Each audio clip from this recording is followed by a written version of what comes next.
and welcome to Pitboards and Podiums with me, Maya Westwick. In today's episode, it is episode 2 of my F1 for Beginners series, so buckle up and let's start talking F1. Alright everyone, how are we all doing? I hope you're all well. As I've already said, today we are doing episode 2 of the F1 for Beginners series. So welcome if you're new, hello, welcome back if you're not. Today I am going to be talking about the 107% rule, and I'm going to give you some more terminology, of course. But starting with the main point, the 107% rule. So the 107% rule is basically a rule that is used in qualifying, and that it is something that can affect whether a driver actually qualifies for the race at all. So it was introduced in 1996 to both ensure that there is more competitive parity in the sport and also to enhance on-track safety. The rule is that a driver must clock a time within 107% of the P1 pole position time of the Q1 session. So that is how they are eligible to take part in the race. This ensures that all of the participating cars adhere to a minimum performance level, which keeps the sport competitive, and it also minimises the presence of significantly slower cars, which could of course pose a safety risk to other cars during the race, specifically faster cars when they're coming to lap them. If the slower car isn't there to be lapped in the first place, then of course it's safer, because there's always some level of risk with Formula One. There are circumstances, exceptional circumstances, in which a driver may be allowed to take part in the race, even if they have not achieved a lap time in qualifying that qualifies them for the race. For example, if they've shown faster lap times during practice sessions, that sort of thing, if like weather conditions, financial difficulties for the team perhaps. There are situations where the team and the driver can appeal the decision not to include them in the race, and the stewards can grant permission with their discretion for them to take part in the race. And it has been in force since 1996. It was in force up to 2002 when it was abolished midway through the season because of the way that their qualifying had changed. And then it was brought back in 2011 and has been in the sport since then up to now, up to today. So the exact ruling in the Formula One sporting regulations has been updated. So since 2018, the exact ruling has been: unless the track was declared wet by the race director, any driver eliminated during Q1 whose best qualifying lap exceeds 107% of the fastest time set during that session, or who fails to set a time, will not be allowed to take part in the race. Under exceptional circumstances, however, which may include setting a suitable lap time in a free practice session, the stewards may permit the car to start the race. Any driver accepted in this manner will be placed at the back of the starting grid after any other penalties have been applied. Should there be more than one driver accepted in this manner, they will be arranged on the grid in the order they were classified in P3, practice 3. So, that is the official ruling on it. And that was changed because obviously if inclement weather approaches and only half the drivers have been able to go out and get a lap time in Q1 before that happens, it's very possible that a large amount of drivers on the grid would not be within the 107% rule. So they've clarified that they don't have to appeal that if the track has been declared wet. But equally, it's not just if it rains, it's if it's declared wet by the race director. And we have seen incidences in recent years where even though the track has been wet, it hasn't been declared wet by the race director, which was a bit of a strange situation, but it happened. So it is possible that even if it was raining, technically they would still have to appeal it. But that's just the official ruling around it. And some incidences since the rule was reintroduced in 2011. Basically, at the 2011 Australian Grand Prix, when the rule was first reintroduced, both of the HRT Hispania cars were excluded after they set lap times that were 1.7 and 3 seconds slower than the 107% cutoff. Like, they were very, very, very slow. They appealed to the stewards to be allowed to race, but it was rejected, so they weren't able to take part in the race. And then in 2012, again at the Australian Grand Prix, both cars failed to meet the 107% rule and were excluded again. At the 2016 Hungarian Grand Prix, 11 drivers failed to meet the 107% rule due to the session being stopped for inclement weather. All of them were permitted to compete though because of the extenuating circumstances of the weather, and the fastest 5 of the 11 were allowed to continue into Q2 when they got the qualifying restarted. That included drivers like Max Verstappen and people like that, and Daniel Ricciardo, who then ended up qualifying quite high up in the order. I think Max was like P4 or something like that. And then in the most recent season in 2023, Logan Sargent did it twice, and Nick de Vries also failed to meet the 107% rule. They were still allowed to compete in all those incidences though, so they just had to go to the stewards and appeal it, and then they were allowed to compete basically. That is the 107% rule, just in a nutshell. It's basically just there to keep the sport competitive, to make sure that we're not allowing teams to be in the sport that can't keep up with the sport, although of course that does impact the teams that have less funding, and it has, in the history of Formula One, it has resulted in teams failing to qualify for multiple races in a row and then having to leave the sport completely.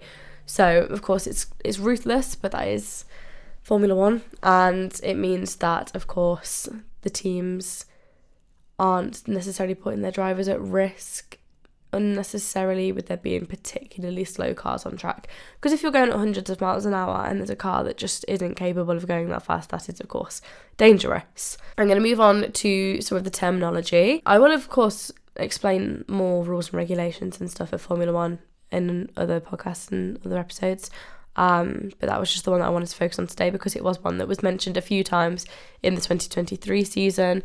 It was one of the arguments why Logan Sargent was potentially going to lose his seat, but of course he's managed to keep it for the 2024 season, so it'll be interesting to see if it's still a conversation that people have about him and see if it's something that still is an issue for him in terms of qualifying, or if he's able to get more pace out of the car now that he's had a whole season under his belt. That's something for us to look at this season. But yeah, onto the terminology. So I'm going to start off with clean air and dirty air, because you might hear drivers talk about this a lot and it just sounds a bit, if you don't know what they're talking about, it's like, what do you mean clean air? What do you mean dirty air? Is there pollution? Like, no. So, I mean, technically it's air pollution, but not like the sort of pollution you're thinking. So clean air is air that is not turbulent, and then therefore it offers optimum aerodynamic conditions for the car. You're not going to unsettle the car in any way with clean air, not unsettle it unnecessarily. And that is experienced by cars who are driving without another car ahead of them. So for example, whoever's in P1 will usually be in clean air unless they're coming up on back markers, or whoever best of the rest is after like Max and Lewis have left everyone else in their dust. That does sometimes happen where like P4 will literally just be racing by themselves because the front runners are like 30 seconds down the road. So it can happen that people further down the grid also get to experience a large amount of clean air, but it normally is predominantly P1 that has all of the clean air, purely because they're in P1, there's no one ahead of them unless they're lapping someone. And then dirty air is the opposite of that. Dirty air is air that is turbulent, it's air that is unsettling the car, it's air that is causing the car to overheat, and it causes a whole host of problems for drivers and the engineers and all of that sort of thing, because it's something that they have to be able to deal with. It's also part of the reason that we have DRS, because a lot of the time drivers would get stuck in the dirty air. They wouldn't be able to get close enough to the car ahead of them to make any overtaking moves without overheating their car and risking like an engine blowout or problems with their brakes or problems with their tyres, and then that's obviously not conducive to racing, which is why we've got DRS to try and help with that, in terms of getting more speed on the straights to just get past the car ahead and get out of the dirty air.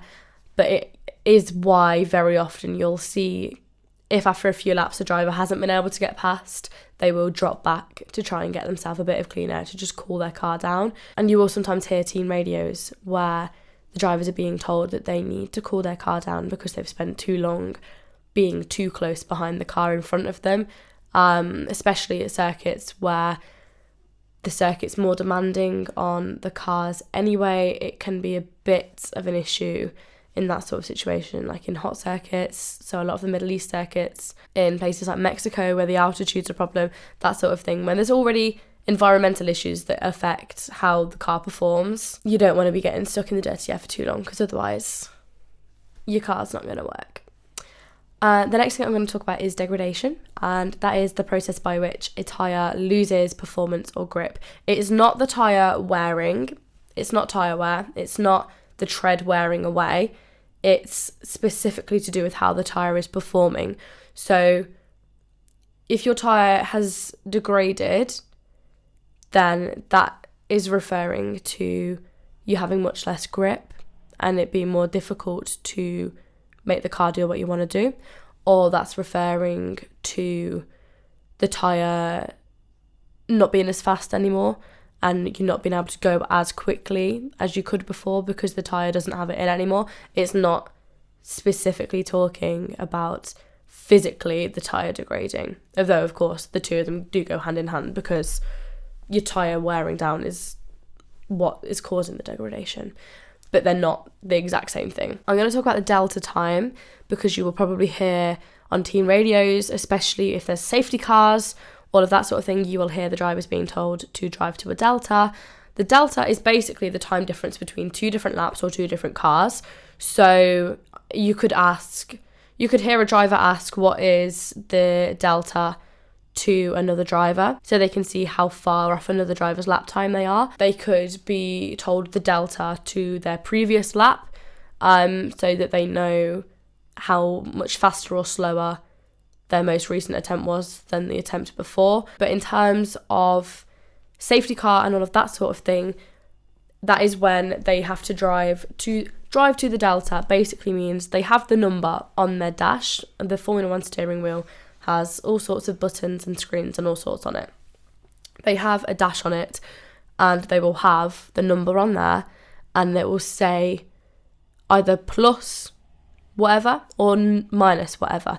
So a negative delta is when the second lap, the one that is being compared to the original, to the delta, that's when that is faster than the delta time. So if you've got a negative 0.134, your lap's 0.134 seconds faster than the previous lap. And then a positive delta is when it's slower.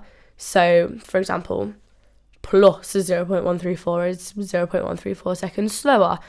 That is what you're not going to want during a race necessarily, unless you're doing tyre management, and then occasionally you are going to want to do that. That is what you're going to want to do in a situation where there are double wave yellows, safety car, virtual safety car, red flag, all of those sorts of conditions. The sorts of conditions where you are mandated to slow down and be ready to stop because there is some form of danger or some form of safety concern. You need to be able to prove that you were driving slowly enough to not get a penalty, effectively. So the drivers will be reminded repeatedly on the radio, drive to the delta, respect the delta, positive delta, all of that sort of thing, just to make sure that they can't then be penalised for speeding under yellow flags or all of that sort of thing. And then under safety car conditions, of course, that means that the pack starts to bunch up again. Under a virtual safety car specifically, with there not being a physical safety car in front, the delta is what really brings the pack back together. Not as much as an actual physical safety car controlling the speed, but still it really brings the pack together because it means that all of the drivers have a certain lap time that they are allowed to drive to, and the drivers towards the back are allowed to go slightly faster so they can get closer, but equally they can't go that fast, so they can't get as bunched up as if it was a physical car, because the physical safety car gets complaints all of the time that it's driving too slowly for the front runners because it's driving that slowly with the purpose of making sure the back runners can catch up. Now onto downforce. Downforce is the aerodynamic force that is applied in a downwards direction as a car travels forwards, and that is what's used to improve a car's traction and handling through corners specifically. Any sort of situation where the aerodynamics mean that you need to have that downforce You need to have that connection to the ground, that force sticking you to the ground to make sure you don't go sliding off in a direction that you do not want to be going, effectively. And then drag is the aerodynamic resistance experienced as a car travels forwards. So downforce is literally the force going downwards, and drag is the force dragging you back as you go forwards, effectively. I mean, they're quite self-explanatory once you look at them that way. I'm going to talk about the ECU. So the ECU stands for Electronic Control Unit, and that, as you can kind of guess from the name, controls all of the electrical systems on every F1 car. So that will include the F1 car's engine, gearbox, all of that sort of thing. It's all controlled by the car's ECU, and that is obviously quite important because these cars are amazing feats of engineering in terms of physical engineering and composite engineering and all of that, but the electrical engineering of these cars is mind-boggling, and the ECU is the thing that kind of ties all of that together. The end plate, if you hear people talk about the end plate, that would probably be after some form of contact. You might hear that someone's end plate is damaged or missing or hanging off, all of that sort of thing. The end plate is the vertical panels that form the outer edges of the car's front and rear wings. It's very common that after contact, the front wing end plate will be damaged, it will be hanging off, it will be gone, all of that sort of thing. If a driver is driving around with an end plate that's hanging off, they should be black and orange flagged to go into the pit and change it, because of course that is not safe. That's not a safe condition to be driving in. Usually they will be black and orange flagged unless it falls off. Obviously, ideally you don't want it to fall off because the act of it falling off is unsafe and could damage somebody else's car, but once it's off, it's then not at risk of falling off. So technically they can drive around without it. They will just be experiencing a loss in aerodynamic performance. The ERS, the ERS system, is the energy recovery systems. So that consists of motor generator units that harness both the waste heat energy from the turbocharger and the waste kinetic energy from the braking system, which is then stored and subsequently used to help propel the car. It's like a little extra little boost. Same as we've got the DRS to help reduce drag, you've got a little electrical system that's going to help you, give you a little bit of electrical energy to boost you a bit, that otherwise that energy would just be lost. It would be waste energy. So each car has two energy recovery systems. They have the MGU-K, so motor generator unit kinetic, and the MGU-H, which is motor generator units heat, which is of course for those two different forms of energy from those two different sources. And they are both then complemented by an energy store and control electronics. So the ERS is capable of providing about 120 kilowatts of power, which is approximately 160 brake horsepower, for approximately 33 seconds per lap before having to harness more energy. And what you'll see on the Formula One car, when they are harnessing energy after they've deployed it and they need to build that battery back up again, the lights on the back of the car will flash to say that they're harnessing energy, because obviously at that point they are potentially driving slower, potentially the braking, they're not using extra energy to go any faster. So it's to kind of let the other drivers know that they are harnessing energy. So the lights on the back of the car, they're not brake lights. They do not light up when the drivers brake. Technically they will, but it's not as a brake light. It flashes when they're harnessing energy, and part of that harnessing is through braking. But they are not brake lights. They're rain lights and energy recovery system harnessing lights. And the energy store that I mentioned is basically just like the car's battery, effectively. So that's just another component to do with how the engine and all of that works, because Formula One cars are very, very complicated. And the last thing that I'm going to talk about in today's episode is the term flat spot, because that is something that we hear all the time in Formula One. And the flat spot is the area of a tyre that is particularly heavily worn after a moment of extremely heavy braking, after locking up, after a spin, anything like that, that means that basically the tyre was still and one part of it was rubbed against the surface. Obviously, Formula One track surfaces are quite abrasive a lot of the time, so it was just rubbing against it and it's basically sliced off and it's made that part of the tyre flat. And that completely ruins the tyres handling, ruins the car's handling, often causes quite severe vibrations. So a lot of the time, the driver will need to then pit for a replacement set of tyres, which of course can really damage their race if they are not in a position where they wanted to be pitting, if they maybe wanted to get to the end of the race on that set of tyres and then they ruined them, that sort of things.